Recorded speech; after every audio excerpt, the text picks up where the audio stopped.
Well, welcome back, everybody, to Walking in Spirit and Truth. It's great to be with you again on this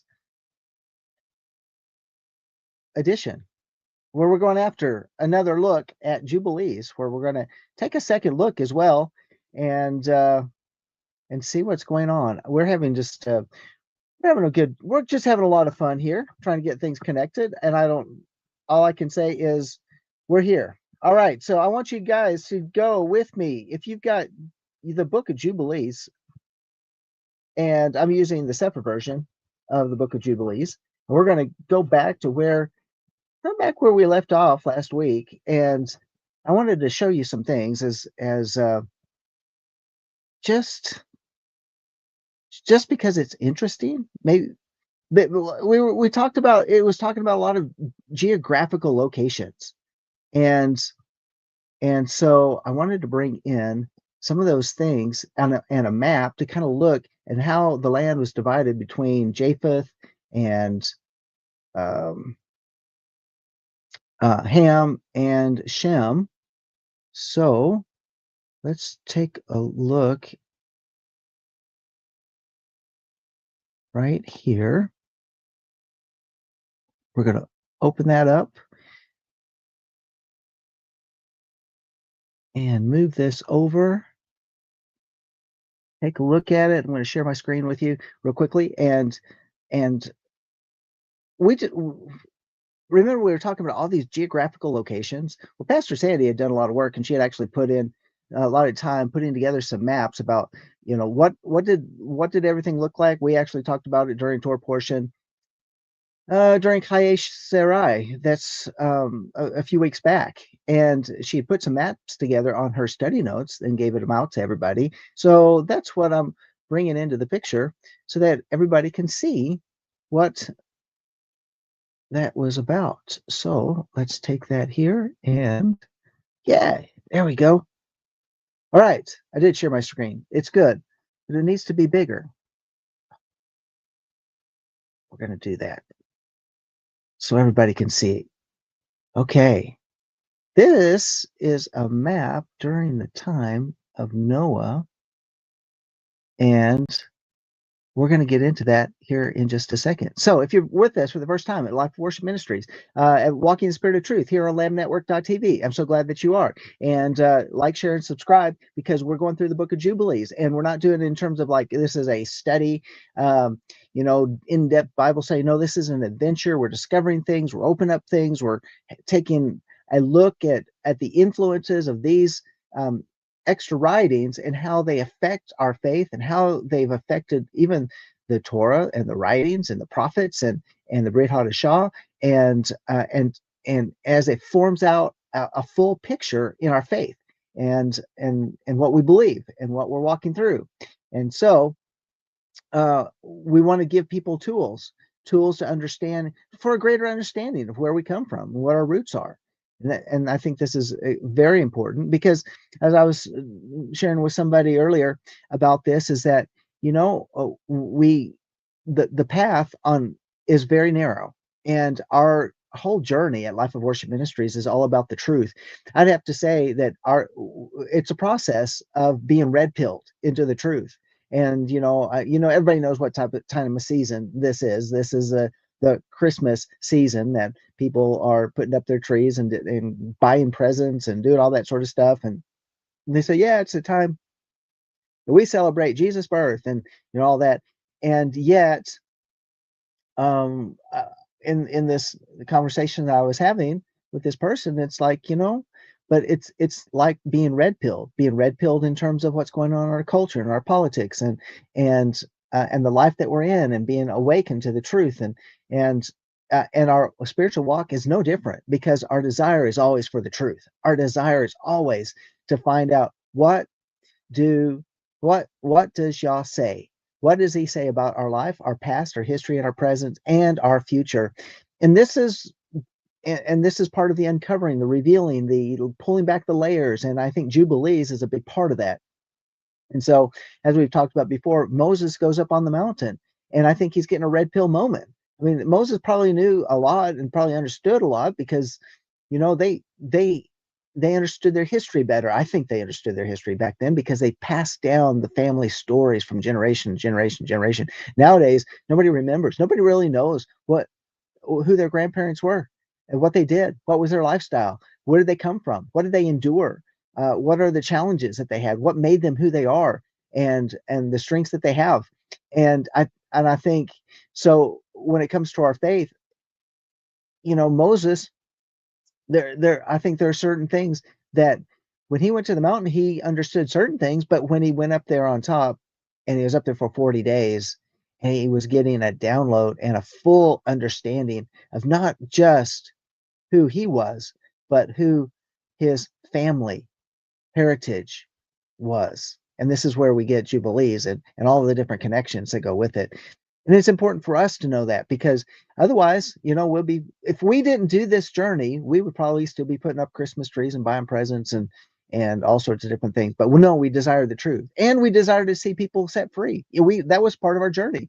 Why aren't people when they're getting free, why don't they stay free? Well, there must be hooks, catches, open doors in their lives. It's causing them to continue to like they get free, but then we see 6 months later they're back to where they were, and they're buying the stuff they got rid of, the things that were the hooks that put them in the place of being in bondage. And so, and part of that journey then was to say, okay, then what are the pagan connections that we need to break through? And what we call those things in America, we just call them traditions. Yeah, it's a tradition to put up trees. It's tradition to put up lights. It's tradition to buy presents, and we just do it all in the name of Jesus, all in the name. And even though we know that he wasn't born at this time of year, and but we do it anyway because it's a time that the family gets together and we cook some good meals and we eat lots of eat cookies and cakes and sweet things and yeah, you know what I'm talking about. All of those different pieces to the puzzle. And and our desire is no, we made bold moves, and those people that came with us made bold moves. And did it ostracize us, marginalize us from the rest of the community? Yeah. And if you've been in the Hebraic roots communities for a while, your journey's been very similar one way or another, and it's caused divorces, it's caused family breakups, it's caused ostracization, it's caused marginalization. Uh, People say, "Oh, you're a fringe, or you're a cult, or whatever." I mean, you name it, because people don't want to know the truth because they like the warm fuzzies of traditions, and so it's it's a hard journey. And there's traditions when you come into Hebrew roots where they want to pull you into rabbinic teachings, and which is a whole nother set of traditions that can put people in just as much bondage as on the Christian side. And this is why our journey is just so important to understand. And things that like this bring us encouragement to hold fast because that day is drawing nigh. So that's why that's part of our journey. That's why we went through the book of Enoch. We went through four Esdras. That why we went through um, some of these other apocryphal books, and books that were eventually removed from the canon. They were there originally, and that's why we've challenged, what is the has been the common narrative of Christianity, as well as uh, those things that the rabbis teach. So it's important that we discern the difference and we walk this thing out, and that we love the truth, and so that we will not be deceived. And because that's what's happening is the great delusion is is it's more than just, oh, the anti-messiah is coming on the scene, and all of a sudden, like a movement of a wand, that people follow into a delusion unless they happen to be believers. And no, the delusion has been going on for centuries. This is the great delusion. And it happened and it started happening during the Babylon captivity, you might say. No, you probably go before that. You probably go when the northern kingdom split off from the southern kingdom, and they set up their own altars, and they began worshiping a golden calf. Uh, One altar in the south and one altar in the north, and then ultimately it led them off into captivity. And these are yeah, this is all part of our heritage. This is what we had. They fell into a delusion being led by bad leadership, who wanted to maintain control and didn't want people going into the southern kingdom to keep the feast days. No, they set up new feast days. They set up a whole new different religious worship structure, and people just did it. And then they used the religious people to do it. They used the Levites that were still in the northern kingdom and used them to perpetuate a change in the narrative.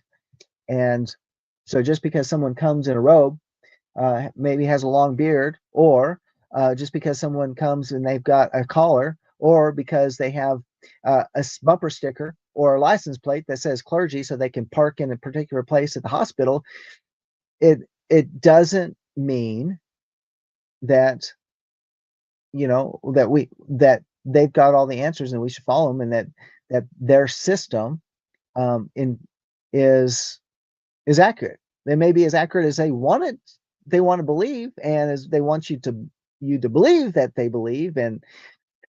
But this is why it's important.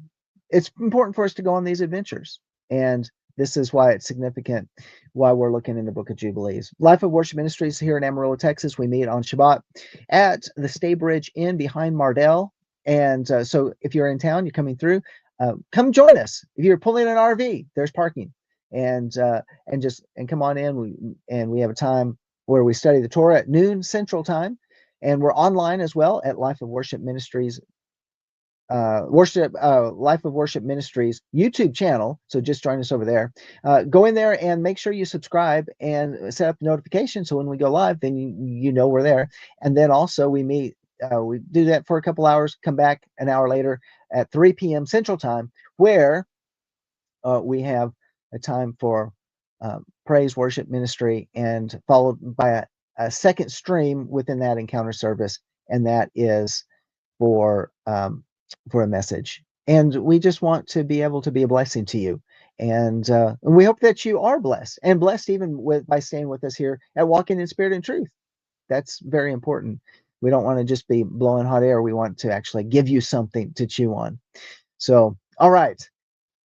And I see over there in the chat, I see Tammy. So it's great to see you joining us there in the chat so far. There's more that are online, and it's great to see you as well.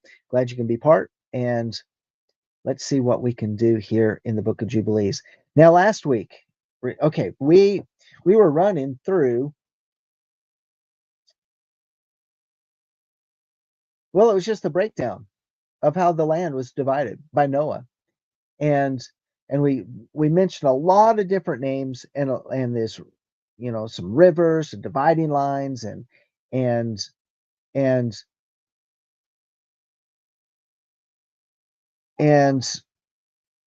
where the different people groups that came from the sons of Noah, and where they went, where they were signed, and where they went to settle.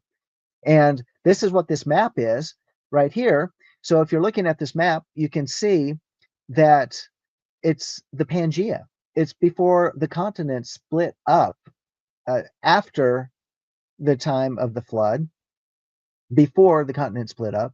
And we see some very interesting things concerning, for example, the land of Japheth is this area, this landmass, which would be Asia. And of course, when we were reading the scripture, it said, or we were reading in Jubilees, it said that Japheth's land was cold. And then, and if you can look at it, you can see how the continent of Asia it's in a little different position than what it is today, but it seems to maintain the area that we would call Russia today, and all of the Stan nations, and China, and as well as what appears to be like the Korean Peninsula, and even this part over here is what broke off to be its own island, and that would be, well, I would think that would be Japan, but on the other side, it's like it's an isthmus. It's almost like it's a connection that would take it over into the area almost to Alaska. It's kind of interesting. I don't know. It's just conjecture, but all right. So the land of Ham is pretty much all of Africa, and and where it covers what we would call the Sahara Desert areas, and then those areas of the savannah and the jungles going all the way down to South Africa. This is really amazing to me. Then we have all the green. The green part was what was assigned to Shem. What's very interesting to me about this is that it contains Europe, Asia Minor, Egypt, and Mesopotamia.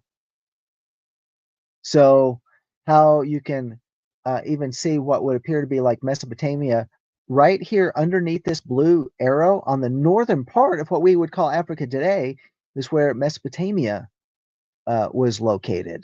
And and so where this arrow is pointing, it would be pointing basically in the area of what we would call Israel today, or maybe what would be called in the very center of the earth, maybe where the garden was. That would be something to keep in mind. So it, but as you can see, if you look up here, this would be the part of Europe. Uh, this part right here would seem to be maybe Greenland. This part right here, I don't know, maybe it's part of where Spain is. The thought is this is just an artist's idea of how it may have all fit together. But look, what is interesting to me is how Mesopotamia, the land of Israel, and the North American continent and Europe were all designated for Shem, the land of Eber, the land of the Hebrew. And and then here I think, here we are. We're living, I'm broadcasting right here from Amarillo, Texas, right in the middle of the heart of North America. And this could very well have been, based on how this artist is rendering it, that we're living in the land of Shem. Just a thought. So uh, then we have some other parts where we have South America, Antarctica, Australia, India, all of those, and that was all underwater. So when the continents divided, things shifted. The continents appeared, and other continents disappeared, and wow, what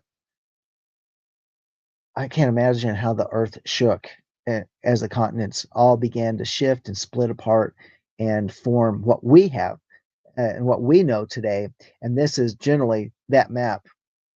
Now, when we so we have that, now we have the Pangea having taken place and the splitting of the continents. And what do we have? We have in the yellow the land for Japheth.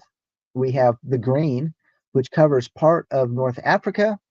It covers the Middle East, Europe, all the way into the Urals, well into Russia, and Greenland, North America. And of course, the white was all underwater. And then the blue, which is most of Africa, would be the land for Ham. I just think this is very, very, very interesting as well. And then, of course, this map says that those lands that are in white were all ice covered, ice covered. So this is another renditioning where it assigned Japheth into Europe. But yeah, like here on this map, whereas the Fertile Crescent was the area for Shem, and Ham had everything south, and Japheth had everything north. And it would seem like, well, it looks like Shem got the short end of the deal because it's less land. So this was all in the readings that we had last week, and we're talking about all those different geographic locations. We're talking about the Great Sea and the Sea Mayotte and the River Tina, and so without beating a dead horse, I wanted to bring that into the picture, and so hopefully it gives kind of a picture of what it could have looked like. But again, isn't it amazing Is it amazing to you that the land of Shem includes North America? I don't know. It just that blows me away. All right. And so we're going to pick up, and I think where we left off was going into a chapter 9, and where it continues to read, and Ham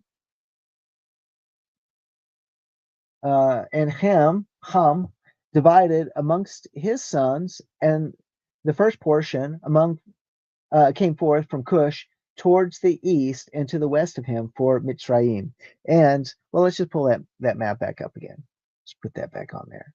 And so where you have, let's here in this whole area of well, this would be somewhere in the area of Egypt,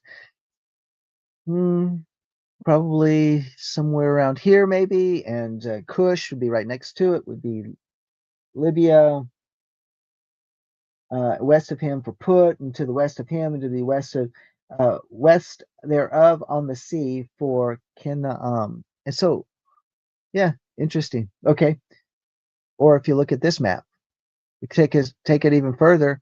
Maybe Canaan was supposed to be all the way out here on the west coast of Africa. I think we went through all of that as well. So let's go into chapter 10. Chapter 10. Verse 1. In the third week of this Jubilee, the unclean devils began to lead astray the children of the sons of Noah. Well, what are the unclean devils or the unclean spirits?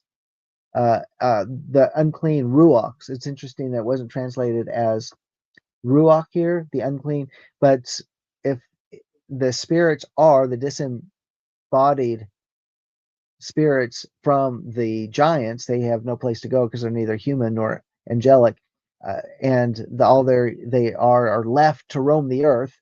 Then they're looking for bodies to be able to direct and control, to dwell in, to influence. And so the unclean devils began to lead astray the children of the sons of Noah to make to err and destroy them. No. Why? Because they're going to go back and do the same types of things that they were taught. If these are the spirits of the Nephilim and they're looking for a place to live, these unclean spirits that are roaming the earth, they're going to do the same thing that they did before they left, before the flood, before their giant bodies died. So they're going to continue to go on. They want to make to err and destroy them. Why is it that we have policies in place that governments are embracing that is all about depopulation? Because they are leading people to make to err and destroy them. It's all about destruction. We think about, well, isn't that stupid that they just want to kill off population? They want to replace population with robots and computers and artificial intelligence and all of that. Well, why are they doing that? Because then humans have no value. And if humans don't have any value, then they can also change belief systems as to say, well, you have no value, so therefore we don't want you taking up space, eating food, using air. We want you off this planet. And that is the demonic doctrines of devils that are influencing leaders among the nations to do stuff. Why else would they come up with biological weapons that cause severe cold flu symptoms that kill a lot of people, and then say, oh, here's some injectables which kill people? And why else do we want war? Why do we want increased war? Well, because war destroys populations.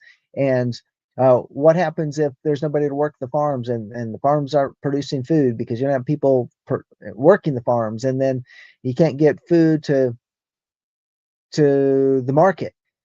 Well, then people starve. It's just demonic doctrines that people are following. Why do they want people to shift from eating meat from cows and from sheep and from that, and they want you to eat factory produced meat, which is produced by multiplication of cancer cells or mealworms or anything like that? Why, or crickets? Why do they want you to do that? Because they cause sickness and disease and cancer and destroy health and depopulate. Yeah. So these are doctrines of demons that people of great wealth are using to influence us. So they buy up a lot of land and that land doesn't produce. So they force people to eat the foods that come out of the factory. That was that movie that was several, oh, it was a few decades back, but they ate Soylent Green to feed the people. And Charlton Heston comes out and discovers what it is. And he says, Soylent Green is people. Yeah. They're doctrines of demons. What were they telling us? What have they been telling us in the movies? What have they been telling us in all media over decades and centuries? Not centuries, but decades and decades. They're telling us what they're doing. It's interesting how it all interlaces together and we see it unfolding before our very eyes. And oh yeah, Tammy, I just saw your comment in there.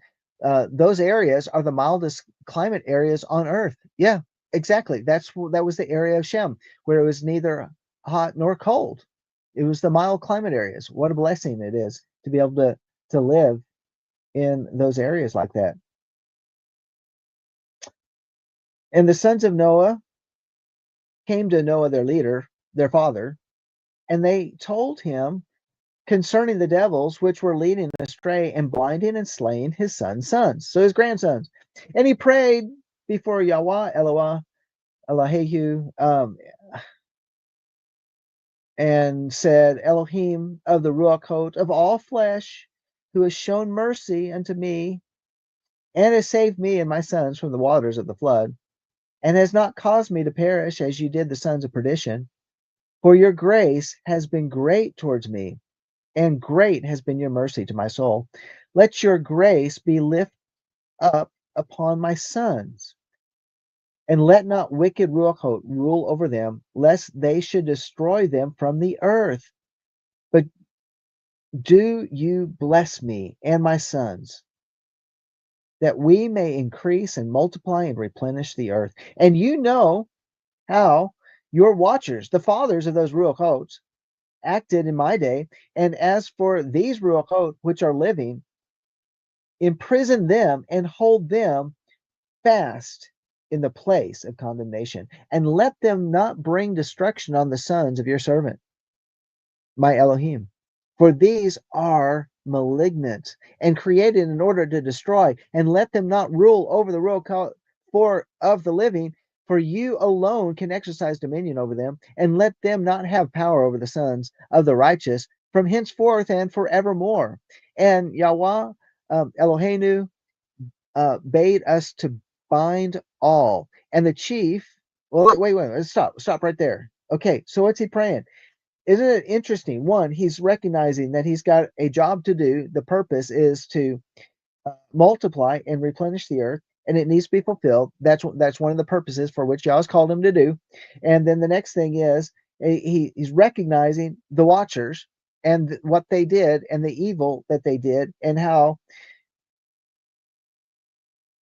the watchers are the fathers of these ruachot. Okay, these spirits, the watchers are the fathers of these spirits. What are the spirit? Where did the spirits come from? They came from the giants, because we know that the watchers fathered children who became the giants on the earth. So this is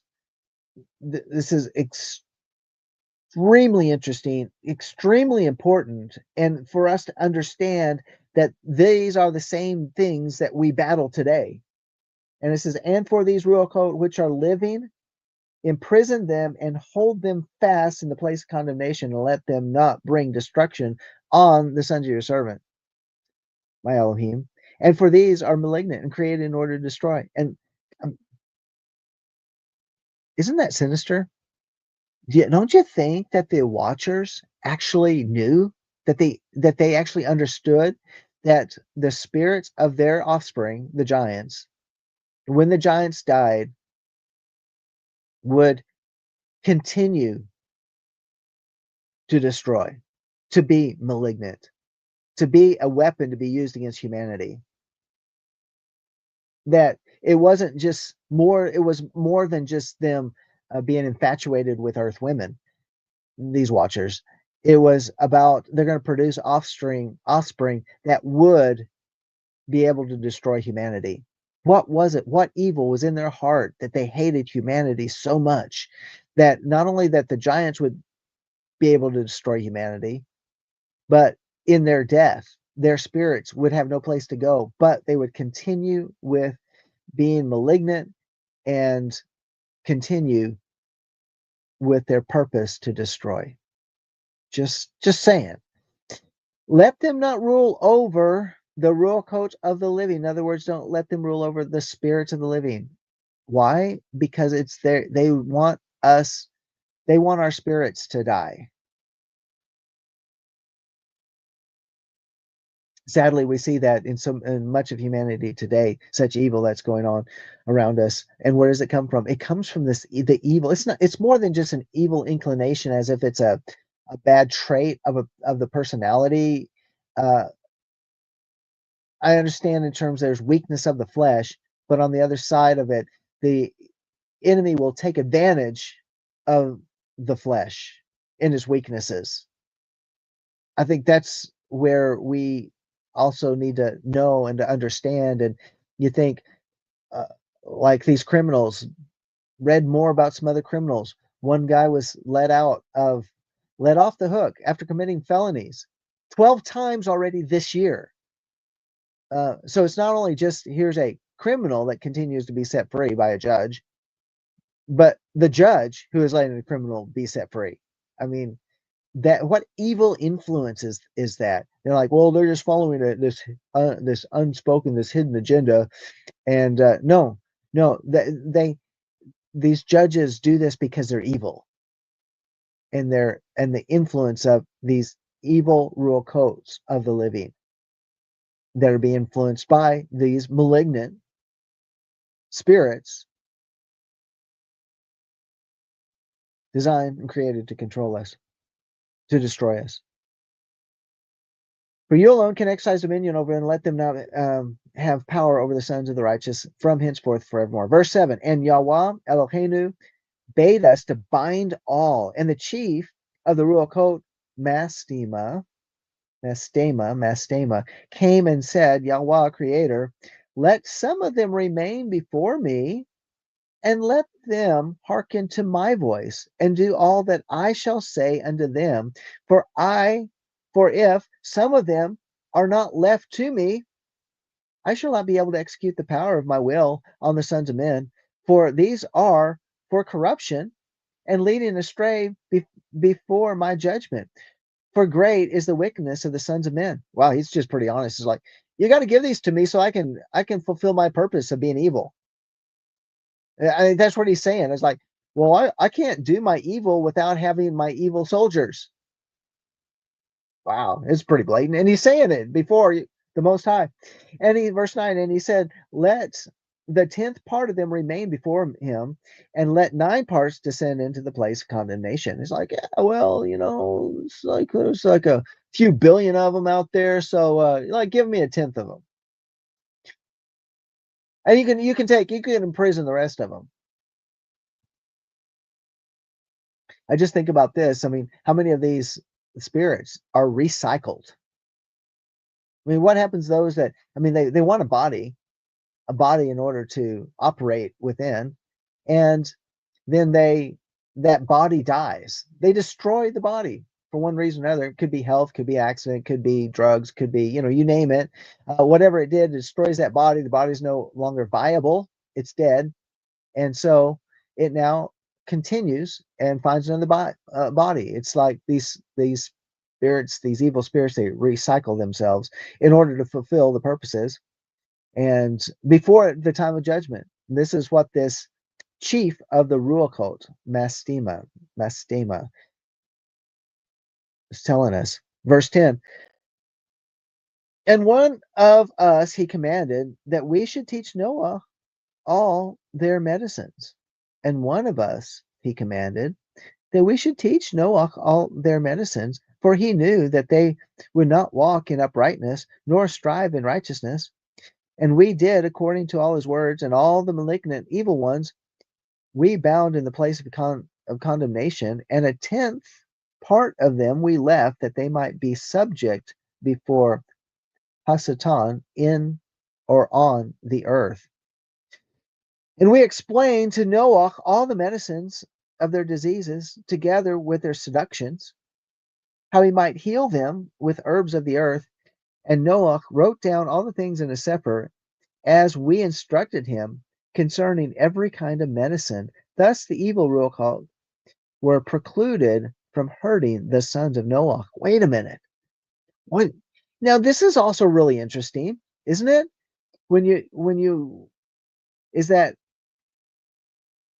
there's a trade-off. Okay, we can teach you how to make medicine. We can teach you about things that you need, like the herb producing the plants, these plants that are herbs and all sorts of different types of growing things that are edible, can be consumed, it can be used, and they can be used for medicine. And so said, okay, all right, we'll let you imprison 90% of them. We'll teach you medicine. In exchange, we can continue to do evil. We can continue to influence and and uh, kill, steal, and destroy. Yeah, yeah. So what an interesting trade-off. Because it seems like, is that a legitimate trade-off? Is that a trade-off? Is like, well, they're providing a good, and they're willing to, in order to allow 90% of them to go captive, but 10% get to roam free. And what's 10%? How do they choose the 10% that get to roam free? But don't could Yahweh have taught medicine differently, and not have to use these spirits? I mean, what is that? What what's going on here? And then why would there be evil spirits be allowed to continue to live and roam the earth? I think, isn't that, I would have to say it has to go back to the challenge it is to be human, to follow the Most High, and to be able to be strengthened against the influences and the seductions of the evil ones, these evil spirits, these evil ruachot. Okay, and he gave all. Well, that's not. Well, you think, well, that's not right, because then people can get hurt and harmed and all. And yes, but that's why we're human, because we can exercise free will. And that free will allows us then not to be as slaves to Yahweh, where we have no free will, but when we have a free will to choose to love him, choose to follow him, and to discern and ascertain his goodness. And when there's evil, to ascertain that in the midst of that, yet we still have a redeemer. We have one that can pull us out of harm's way.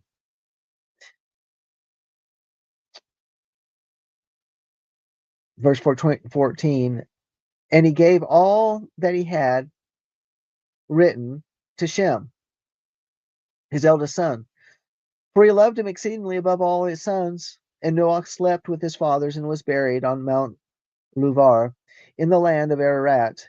950 years he completed in his life, 19 jubilees in 2 weeks and 5 years. And in his life on earth, he excelled the children of men, save Hanok, because of the righteousness wherein he was perfect.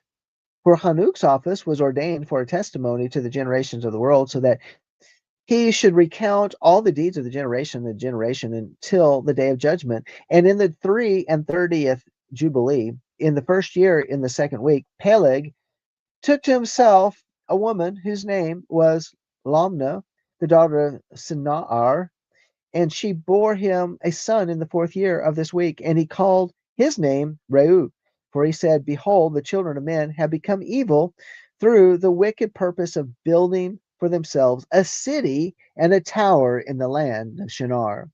Boom, boom, boom. So there now we're talking about Babylon. And for verse 19, for they departed from the land of Ararat and eastward to Shinar, for in his days they built the city and the tower, saying, to, go to, let us ascend thereby into heaven. And they began to build, and in the 4th week they made brick with fire, and the bricks served them for stone, and the clay, which they cemented them together with asphalt, which comes out of the sea and out of the fountain of water in the land of Shinar. And they built it 40 and 3 years. There they building it. That's a long time. 43 years. And let's see. Let me just remove this map, by the way. There we go. And they built it 40 and 3 years.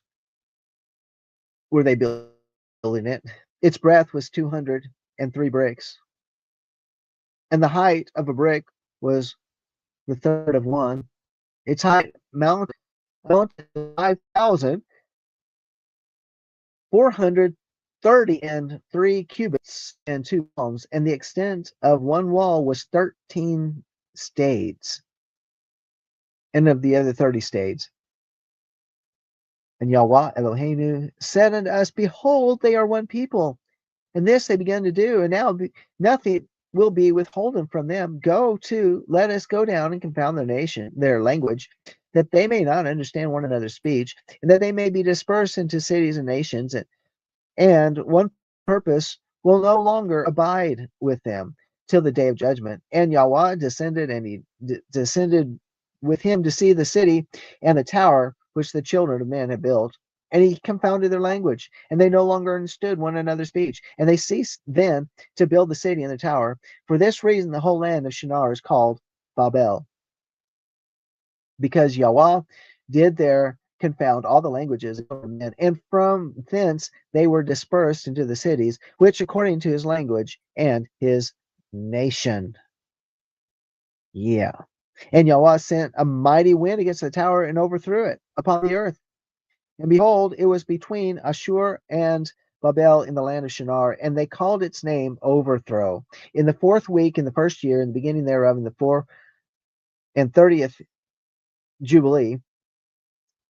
Jubilee, where they dispersed from the land of Shinar, and Ham and his sons went into the land which he was to occupy, which he acquired as his portion in the land of the south. And Canaan saw the land of Lebanon to the river of Mitzrayim, that it was very good. And he went not to the land of his inheritance to the west, that is to the sea. And he dwelt in the land of Lebanon, eastward and westward from the border of Jordan, and from the border of the sea. And Ham, his father, and Cush and Mitzrayim, his brother, said unto him, You have settled in a land which is not yours, which did not fall to us by lot. Do not do so. For if you do, you and your sons will fall in the land and be accursed through sedition. For by sedition you have settled, and by sedition all your children fall, and you shall be rooted out forever. Dwell not in the land of Shem, for to Shem and to his sons did it come by their lot. Cursed are you, and cursed shall you be beyond all the sons of Noah, by the curse by which we bound ourselves by an oath in the presence of the holy judge, and in the presence of Noah our father.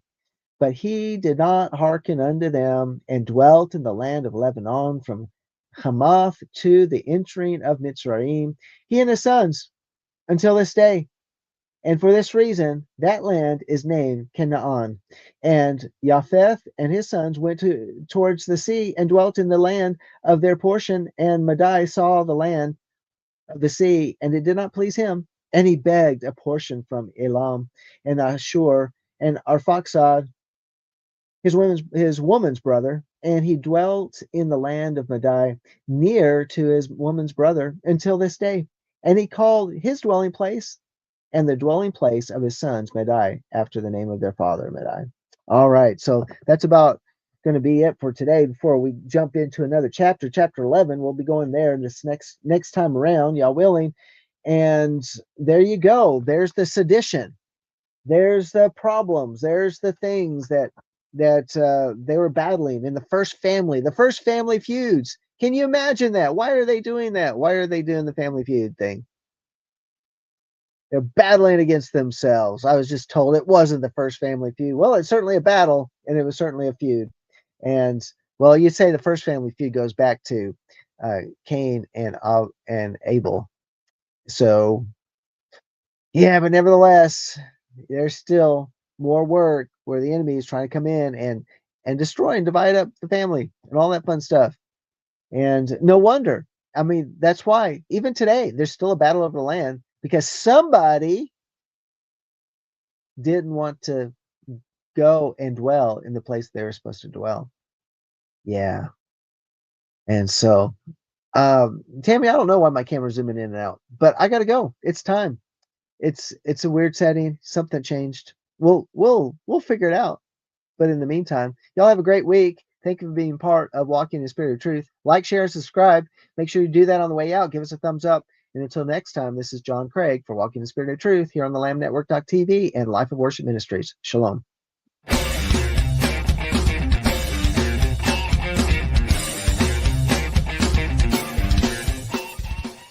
If you missed today's show or want to watch it again or want to tell someone where they can watch this episode, go to LambNetwork.tv, where you will find this show and all the other live Lamb show archives in the on-demand section of the website.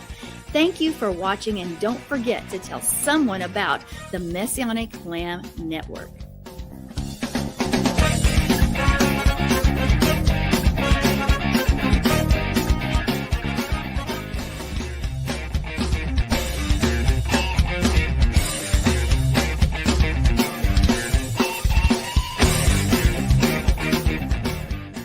We are richly blessed to bring you what we believe is the fullest, most diverse, yet up-to-date progressive teachings, discussions, and prayer programming you can find anywhere on this planet. Be sure to take the tour of the LambNetwork.tv website. I'm Sandi Craig, thanking you for joining us on the Messianic Lamb Video Network.